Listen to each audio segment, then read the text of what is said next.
A return to power for Donald Trump, elected the 47th president of the United States. Good morning. It's November 6th, and this is Today. The Today Show reaction to Donald Trump, elected president. A red wave. Frankly, this was, I believe, the greatest political movement of all time. Former President Trump, now the president-elect, dominating the swing states to seal an historic return to the White House. I want to thank the American people for the extraordinary honor of being elected your 47th president and your 45th president. This will truly be the golden age of America. That's what we have. And it is so far. Trump's path to victory driven by issues like the economy, a surge in support from Hispanic voters, and a gender gap led by young men. This is my first time voting at all. Republicans also scoring major upsets to seize control of the Senate. This is a new dawn of Republican leadership. This morning, we'll break everything down. What went right for Trump and the GOP, what went wrong for Harris and the Democrats, and what it all means for America's future. Today, Wednesday, November 6th, 2024. From NBC News, this is a special edition of Today, Decision 2024.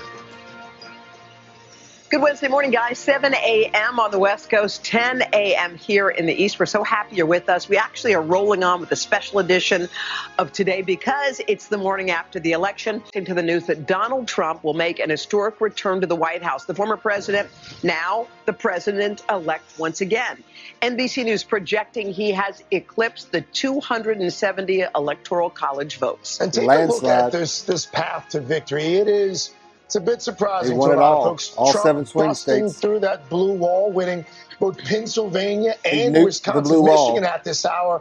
Still too close to call. Mr. Trump also carried the South, including the key swing states of Georgia and North Carolina.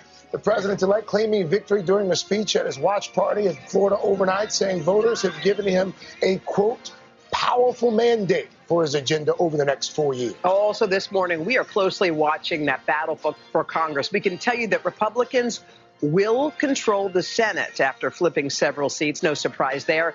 Took the it all. House Took at this it all. point, and perhaps for weeks to come, we know still now they up took it for all. grabs. We're covering all of this morning. Let's begin with NBC's Garrett Hake, who is with the Trump campaign.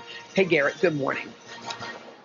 Victory. Hey, Hoda, good morning to you. And Donald Trump's victory in this campaign was as complete as it was stunning. Even he seemed somewhat surprised by it last night. Did you have a campaign in which he knocked out President Biden over the summer, overcoming Kamala Harris last night by winning at least 2 out of the 3 of those so-called blue wall Democratic states.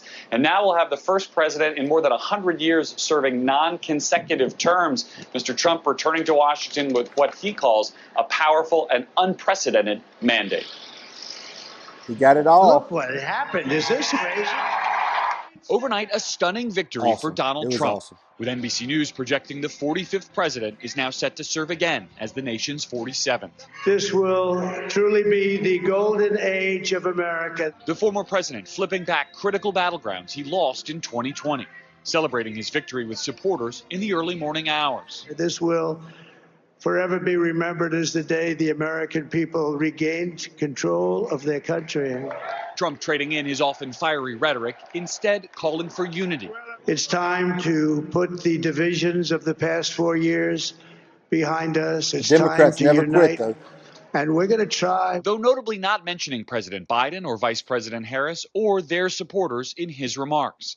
Instead, focusing on his next term with a Republican-controlled Senate. America has got it all. Given us an unprecedented and powerful mandate. On stage with his family, Trump also touting several high-profile allies, including Robert F. Kennedy Jr., who he said will have a role in his next administration, and spending several minutes praising billionaire Elon Musk, who spent tens of millions of dollars supporting Trump's campaign. We have a new star A star is born. Elon. At 78, Trump will also be the oldest president ever elected and the only one with a felony conviction. Now, remember, he still has several other criminal cases pending against him, although some of those, at least, are likely to be dismissed by a Justice Department that he will soon control. Now the focus shifts to a transition, staffing up a cabinet and a White House, goals that will be simpler with that new Republican. When you take a shot at the king, you better not miss. And they missed.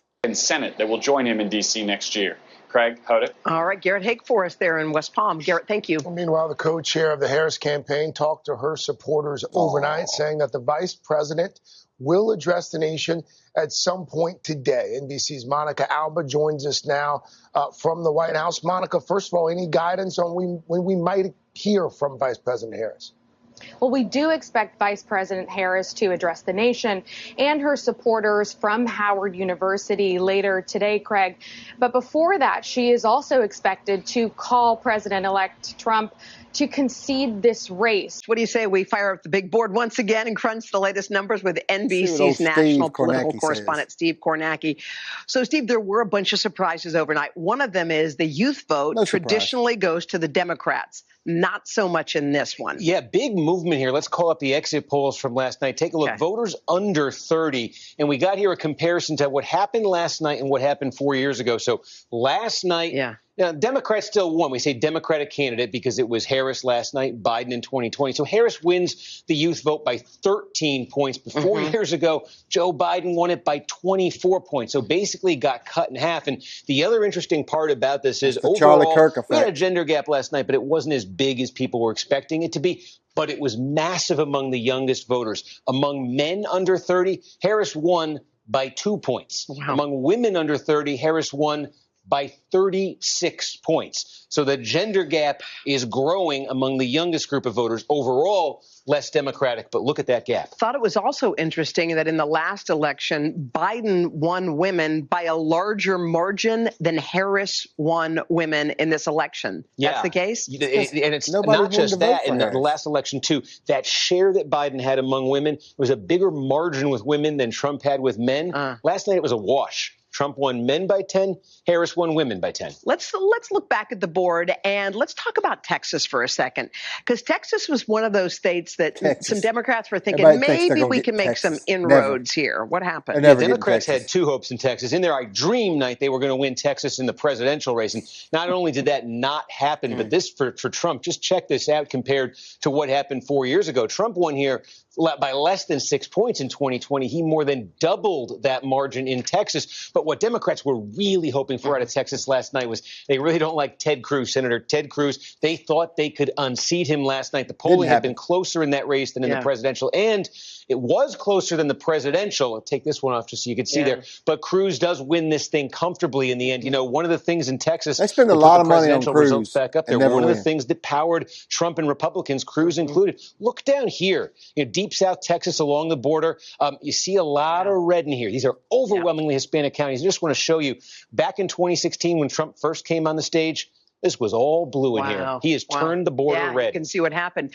So I will say that and this is par for, of course, for the vice president. You know, she did not, obviously, as we know, go out to speak last night at Howard University because she was not there. She was off-site with her family. And she didn't have a big meeting with a lot of people. It was a small group of people that were talking with her last night, still a small group of people of her trusted advisors that were speaking with her today. And it's my understanding that, first of all, when they went to bed last night, I don't know if the team actually believed that they could not overcome the gap. There was still a thought that there was still a path, because they thought that there were more votes coming out of Pennsylvania. And to be very clear, there still are some votes left in Pennsylvania, but the gap was just too large for the vice president specifically to overcome. Bob Casey may lose Pennsylvania, may lose in the state, and he is very well liked. So I think now when they woke up this morning, early this morning, there was a realization that, okay, it's not happening. What is the cadence of this? And what we are seeing right now behind the scenes is them figuring out what the cadence is going to be and what she is going to say. And her team feels like she ran a good race. And I've talked to a number of Democrats today, and me, myself, knowing her, I also think the vice president specifically, she left it all on the field. She campaigned very, very hard. So the reality is, and again, the House hasn't been called yet. Republicans are going to win the Senate. Trump's going back to the White House. He's going to win the popular vote. Yeah. It looks like he may very well reach 300 in the Electoral Vote College. It would seem to be about more than Vice President Harris's campaign. We just saw Steve digging into those numbers on youth voters, on women voters. There's going to be an autopsy. It's about grocery You've been a part prices, of the Democratic Party for a long time. gas prices. What does your party have to 30% do inflation to figure out how their message can resonate transgender with and more women's voters? sports? I've talked to a lot of the local strategists this morning. They've been on my phone, and the state elected officials, like state representatives in Pennsylvania, to be specific.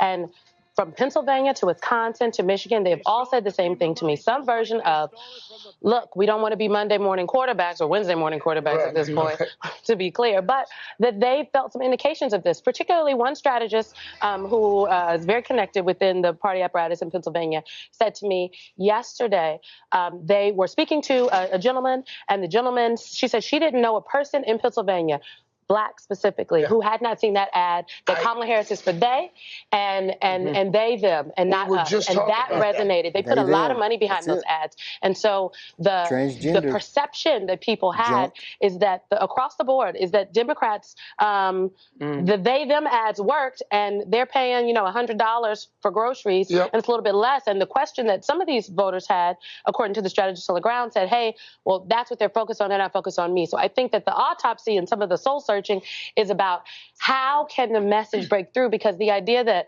the Democrats don't have an economic agenda, right, that speaks to some of these working people is actually not true. But did the people feel it is the difference. We got to get to whether, but to be clear. It is true because that's the way the people feel. If the voters feel a certain way, you can't tell them what they don't feel. They told me that there wasn't 30% inflation, but there was 30% inflation. You can't lie with the numbers. So Trump won, we got him back, and we're in the golden age of America.